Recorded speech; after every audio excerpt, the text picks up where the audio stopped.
झुका दूं न मैं सर तो सर किस लिए है। हिंदी सिनेमा के चमकदार दुनिया में चढ़ते सूरज को सलाम करने और डूबते सूरज से किनारा कर लेने के किस्से जब भी सुनाए जाते हैं तो अभिनेता नवीन निश्चल का नाम खास तौर से लिया जाता है। नहीं होगा। फिल्म इंस्टीट्यूट पुणे ने जिस अभिनेता को गोल्ड मेडल दिया था, जिंदगी ने उसे ब्रॉन्ज मेडल भी नहीं दिया। भी देखे, इशारे भी देखे, कई खूबसूरत। हिंदी सिनेमा का एक ऐसा अभिनेता जो हैंडसम, स्टाइलिश और जिनके होठों पर हमेशा एक रहस्यमयी मुस्कान और आंखों में शरारत दिखते थे। हम दोनों मिलके कागज पे दिल को। दोस्तों, इस अभिनेता की लोकप्रियता का आलम ये था कि ये 70 के दशक के सबसे ज्यादा फीस लेने वाले एक्टर्स में शुमार थे। मजा इसमें इतना मगर किस लिए है। और दोस्तों, इतना ही नहीं, ये अभिनेता पुणे फिल्म इंस्टीट्यूट से गोल्ड मेडल हासिल कर चुके हैं। और ये चमकते हुए सितारे जिस जमाने में थे, जिन्होंने अपनी एक फिल्म में अमिताभ बच्चन को फ्लॉप अभिनेता कहकर उनके साथ एक फ्रेम में खड़े होने तक से इनकार कर दिया था। जल्दी आजा, नहीं बाबा नहीं, बोलता हूँ आजा, नहीं बाबा नहीं। लेकिन समय कहाँ किसी के अहंकार को छोड़ता है। सीधा जेल जाएगा कोई बात नहीं, बड़ी मार खाएगा कोई बात नहीं। गुर्बत के दिनों में इसी अमिताभ बच्चन से इस अभिनेता ने मदद मांगी थी और अमिताभ के साथ एक छोटा सा रोल अदा किया था। क्या याद करेगा जा तुझे छोड़ दिया पहली बार माफ किया। क्या आपको पता है कि इन्होंने जिस प्रेमिका के लिए अपनी पत्नी से नाता तोड़ लिया था, उसी प्रेमिका ने इन्हें छोड़कर किसी और के साथ घर बसा लिया। मुझको खबर नहीं, हो सके तुम ही बता दो।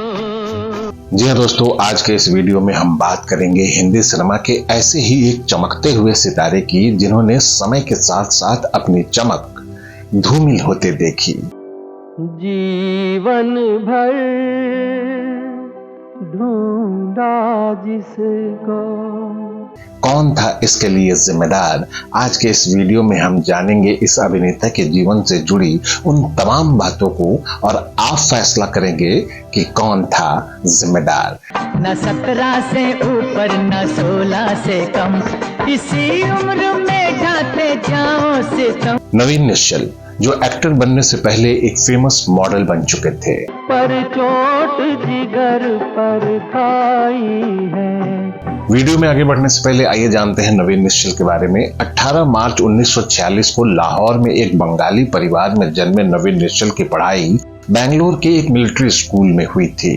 बेहद स्टाइलिश से दिखने वाले नवीन अपने मॉडलिंग में सबसे पहले उन्होंने हाथ आजमाया और कामयाब भी रहे। 60 के दशक में दिल्ली में मिस्टर इंडिया का कॉन्टेस्ट हो रहा था और नवीन निश्चल प्राइमरी राउंड जीतकर फाइनल राउंड के लिए मुंबई पहुंचते हैं और अपने पिता के दोस्त और तब के जाने माने फिल्म डायरेक्टर मोहन सहगल से इनकी मुलाकात होती है। मोहन सहगल के ही कहने पर नवीन पुणे जाकर फिल्म इंस्टीट्यूट में दाखिला लेकर एक्टिंग सीखते हैं। मोहन सहगल ने उन्हें कहा कि जब तुम हीरो बनने के लिए जरूरी चीजें अच्छे से सीख जाओगे तो फिर मेरे पास वापस जरूर आना। पुणे में नवीन निश्चल अपने बैच में टॉप कर गोल्ड मेडलिस्ट बनकर वापस लौटते हैं। तो बने रहिए हमारे साथ आज के इस दिलचस्प वीडियो में। नमस्कार दोस्तों, मैं हूं विजय पांडे और आप देख रहे हैं golden moments with Vijay Pandey. Video में आगे बढ़ने से पहले आप हमारा चैनल सब्सक्राइब करना ना भूलें।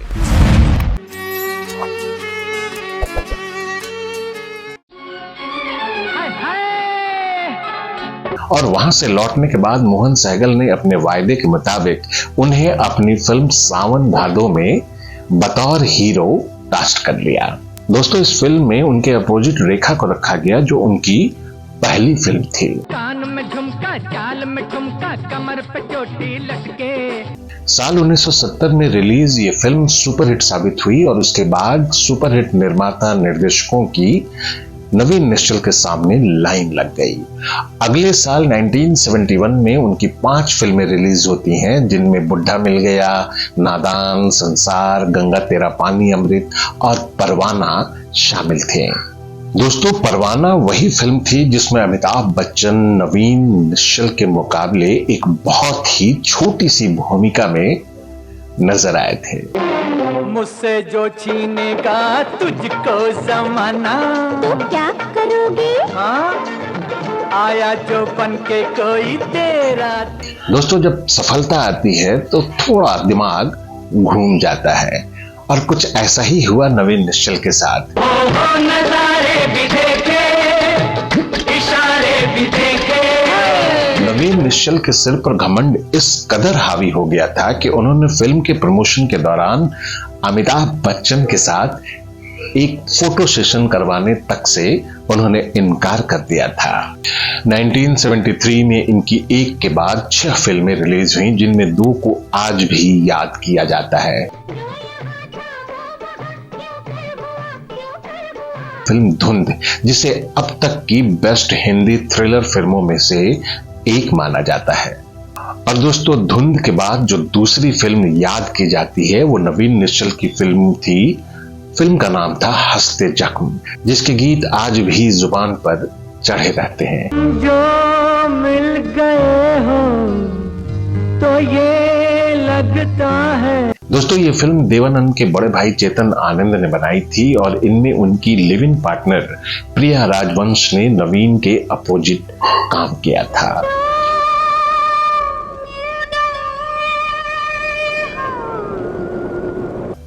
दोस्तों, नवीन निश्चल की फिल्म हंसते जख्म की शूटिंग का एक किस्सा मशहूर है कि एक दिन वो अपने कॉलेज के कुछ मित्रों के साथ रात भर पार्टी करते हुए और सुबह शूटिंग के लिए तैयार होकर सीधे नवीन निश्चल साहब सेट पर पहुंचते हैं। फिल्म के निर्देशक चेतन आनंद ने उनकी आंखें देखी और समझ गए कि ये रात भर पार्टी कर आए हैं।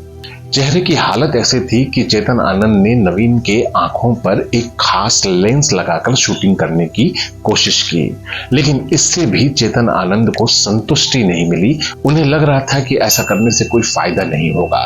शूटिंग रोकनी पड़ी और उन्होंने शूटिंग रोक दी। और दोस्तों, इस शूटिंग के बंद होने से जो नुकसान हुआ, ये बात पूरी इंडस्ट्री में फैल गई कि नवीन निश्चल शूटिंग के प्रति लापरवाह है।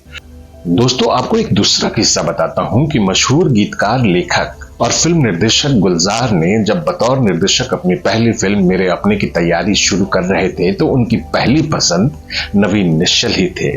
फिल्म मेरे अपने में जो किरदार विनोद खन्ना साहब ने निभाया था वो पहले नवीन निश्चल को ही मिलने वाला था। दोस्तों, हिंदी सिनेमा के गलियारे में जब अफवाह फैलती है तो फिर उसका कोई और छोर नहीं होता। ये अफवाह गुलजार साहब तक भी पहुंची। तब उन्होंने इस फिल्म में उनको कास्ट कर किसी भी तरह का कोई रिस्क लेना नहीं चाहते थे। इसलिए नतीजा ये हुआ कि नवीन निश्चल की जगह विनोद खन्ना साहब को कास्ट कर लिया गया। और मीडिया की तरफ से एक दूसरी खबर ये भी आई कि मनोज कुमार की सुपरहिट फिल्म रोटी कपड़ा और मकान और दीवार में जो किरदार शशि कपूर ने निभाए थे वो भी पहले नवीन निश्चल साहब को ही ऑफर किए गए थे। लेकिन इन दोनों ही फिल्मों में अमिताभ बच्चन थे, जिन्हें अहंकार में डूबे नवीन निश्चल साहब बहुत ही छोटा कलाकार मानते थे और इसलिए नवीन ने इन फिल्मों में अभिनय करने से इनकार कर दिया था। जरा सोचिएगा दोस्तों। लेकिन आज तुम कहां रह गए और मैं कहा गया? मुझसे शिकवा कोई नहीं, खेल है सारा किस्मत। पर जब ये फिल्म रिलीज हुई तो सुपर हिट साबित हुई, जिसका नवीन निश्चल को ता जिंदगी पछतावा रहा। दोस्तों, नवीन निश्चल ने जितनी रफ्तार से फिल्म जगत में अपनी पहचान बनाई उतनी ही जल्दी शोहरत उन्हें छोड़कर जाने भी लगी थी। वजह थी साथी कलाकारों का सम्मान नहीं करना, शूटिंग के वक्त तरह तरह के नखरे करना और निर्माता निर्देशकों की सलाह को बिल्कुल ही तवज्जो न देना। और दोस्तों, ये सारी चीजें एक साथ मिलने लगी और उनका आकार बड़ा होने लगा। दोस्तों बताया ये जाता है कि मौका मिलने पर नवीन निश्चल साहब पत्रकारों को भी अपमानित करते थे। और दोस्तों इसी से जुड़ा हुआ एक किस्सा है कि एक दिन नवीन निश्चल की जिंदगी में वो भी आया जब मुंबई के मेट्रो थिएटर में एक फिल्म के प्रीमियर पर जब नवीन निश्चल पहुंचे तो अपनी लंबी गाड़ी से उतरे। मीडिया वाले भी उनकी ओर बिल्कुल तेजी से लपके जैसे मीडिया वाले लपकते हैं, लेकिन जैसे ही फोटोग्राफरों को पता चला कि ये तो नवीन निश्चल हैं, तो उन्होंने अपने कैमरे नीचे कर लिए। अरे जो यहाँ था वो वहाँ क्यों कर हुआ? दोस्तों ये थी सारी घटनाएं जो नवीन निश्चल के लिए एक एक करके जमा हो रही थीं और जिनका आकार मैंने पहले भी बताया कि वो आकार धीरे धीरे बड़ा हो रहा था। दोस्तों ये तो थी नवीन निश्चल के प्रोफेशनल लाइफ की बात।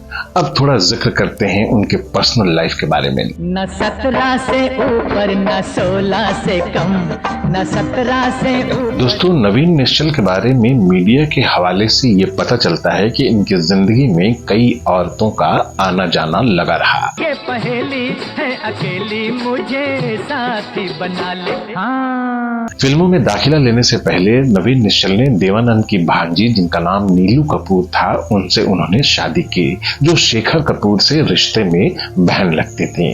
नीलू कपूर और नवीन निश्चल की 2 बेटियां हुई जिनके नाम रखे गए नौमिता और नताशा। कहते हैं इस रिश्ते के कारण नवीन निश्चल का देवानंद के परिवार से काफी करीबी रिश्ता बन गया था, जो जाहिर है। और यही वजह है कि चेतन आनंद ने जब फिल्म हंसते जख्म बनाई तो उन्होंने प्रिया राजवंश के अपोजिट उतारा था नवीन निश्चल को। लेकिन दोस्तों बहुत जल्द ही ये सारे समीकरण बदलने लगे। नवीन निश्चल की गहरी दोस्ती उस दौर की एक हीरोइन पद्मिनी कपिला से भी हो गई थी और इसी कारण से ये समीकरण भी बदलने लगे। हम दोनों मिलके कागज पे दिल के। बात इतनी बढ़ी कि साल 1976 में नीलू और नवीन का तलाक हो गया दोस्तों। लेकिन इस बीच पद्मिनी कपिला ने एक दूसरे शादीशुदा मर्द से दोस्ती बढ़ा ली थी, जो उस दौर के मशहूर निर्माता निर्देशक प्रकाश मेहरा थे। आप अगर धोखा देंगे तो धोखा खाएंगे।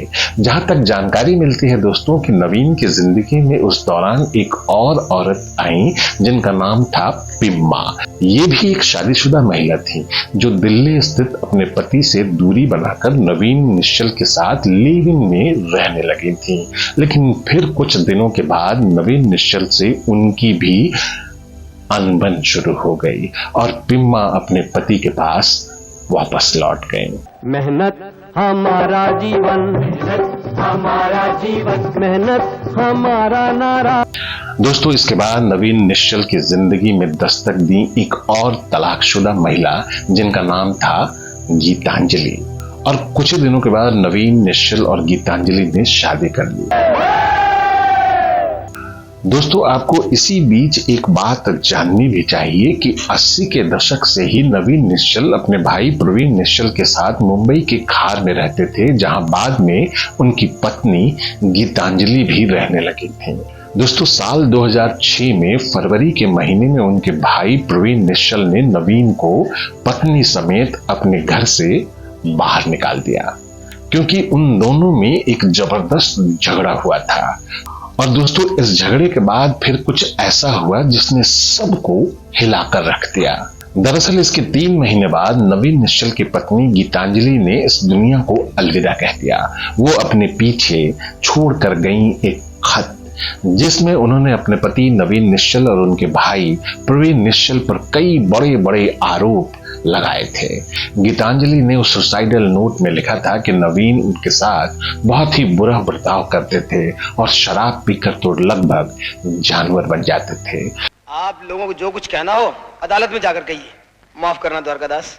पुलिस ने नवीन निश्चल और उनके भाई को गिरफ्तार कर लिया। अदालत में एक लंबे समय तक एक मुकदमा चला। नवीन निश्चल को काफी साल जेल में भी इसके लिए गुजारने पड़े। बेल मिलने के बाद नवीन निश्चल बाहर आकर एक नए सिरे से जिंदगी शुरू करने की कोशिश करते हैं, लेकिन उनके पास अब कुछ भी नहीं बचा था, क्योंकि अपनी गलतियों की वजह से वो सब कुछ गंवा चुके थे। जो उन्होंने चंद सालों में हासिल किया था। फिर कुछ सालों तक यूं ही किसी तरह नवीन निश्चल की जिंदगी बस यूं ही चलती रही। वो काम कर पाने के लिए इधर उधर के धक्के खाते रहे मुंबई के उन्हीं सड़कों पर। बाद के वर्षों में नवीन निश्चल ने छोटे पर्दे की तरफ रुख किया, टीवी पर काम करना शुरू कर दिया। उन्होंने दूरदर्शन पर प्रसारित कई सीरियल में नजर आए, जिनमें रिश्ते नाते, देख भाई देख, आहट, दाल में काला है, फरमान, चूड़ियां, आशीर्वाद, ऐसे बहुत सारे धारावाहिक थे जिनमें नवीन निश्चल ने प्रमुख भूमिका निभाई थी। नवीन निश्चल की जिंदगी एक बार फिर से छोटे पर्दे पर चलने लगी थी। फिर आया नवीन निश्चल की जिंदगी में वो तारीख जो हर किसी के जीवन में वो तारीख आती ही है। नवीन निश्चल की जिंदगी की वो तारीख थी 19 मार्च 2011, जब नवीन निश्चल अपने दोस्त निर्माता गुरदीप सिंह और अभिनेता रणधीर कपूर के साथ होली मनाने के लिए मुंबई से पुणे जा रहे थे। रास्ते में नवीन निश्चल ने गुरदीप को गाड़ी का एसी कम करने के लिए कहा। गुरदीप के एसी कम करने के कुछ ही देर के बाद नवीन निश्चल साहब का दिल का दौरा पड़ा और उन्होंने मौके पर ही इस दुनिया को अलविदा कह दिया। दोस्तों, नवीन निश्चल को उनके शानदार अभिनय और विवादास्पद छवि दोनों के लिए ही लंबे अरसे तक याद रखा जाएगा। जब भी इस अभिनेता की बात चलेगी तो ये भी जरूर नसीहत मिलेगी कि हमें कैसे जिंदगी जीनी चाहिए और किन किन गलतियों से बचना चाहिए। सफलता को कभी भी सिर पर नहीं चढ़ने देना चाहिए और ना ही किसी के साथ कोई भी बुरा व्यवहार करना चाहिए, क्योंकि हो सकता है कि वो व्यक्ति अमिताभ बच्चन हो जाए। तो दोस्तों, नवीन निश्चल की जिंदगी को देखने के बाद यह कहा जा सकता है कि दुनिया में कुछ भी हमेशा के लिए नहीं होता। जो यहाँ था वो वहाँ क्यों